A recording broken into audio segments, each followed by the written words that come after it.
Chers auditeurs, aujourd'hui, nous abordons une question préoccupante qui concerne la sécurité des véhicules connectés.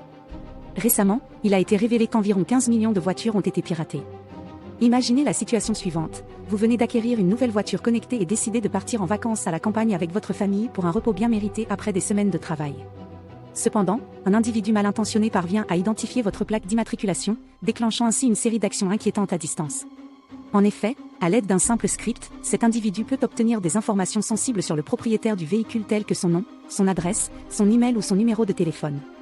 De plus, il est capable de géolocaliser le véhicule, d'accéder à certains systèmes à distance et même de contrôler des fonctions essentielles comme le klaxon ou le verrouillage des portes.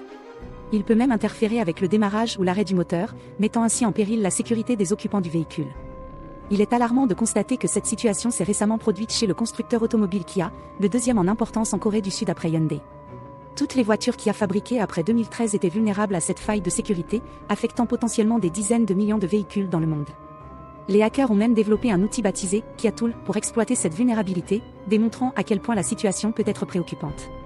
Il est important de souligner que bien que cette situation soit alarmante, il convient de noter que les voitures concernées ne sont pas des véhicules autonomes, ce qui signifie qu'il n'est pas possible pour un pirate informatique de prendre le contrôle direct du volant. Cependant, les conséquences de ces piratages peuvent être néfastes pour la sécurité et la vie privée des utilisateurs. Face à cette menace grandissante, il est impératif que les constructeurs automobiles renforcent la sécurité de leurs véhicules connectés et prennent des mesures pour protéger les données personnelles de leurs clients. Les propriétaires de voitures connectées doivent également être vigilants et prendre des précautions supplémentaires pour sécuriser leurs véhicules contre les cyberattaques. Bonne nouvelle, en effet, la faille a été corrigée avec succès. C'est une avancée très positive qui garantit la sécurité des véhicules concernés. Cependant, il est légitime de se questionner sur la possibilité que d'autres voitures puissent présenter des failles similaires, même après les corrections apportées.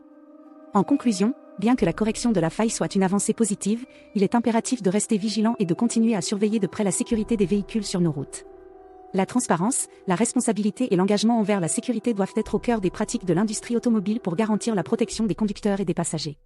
C'est la fin de la vidéo.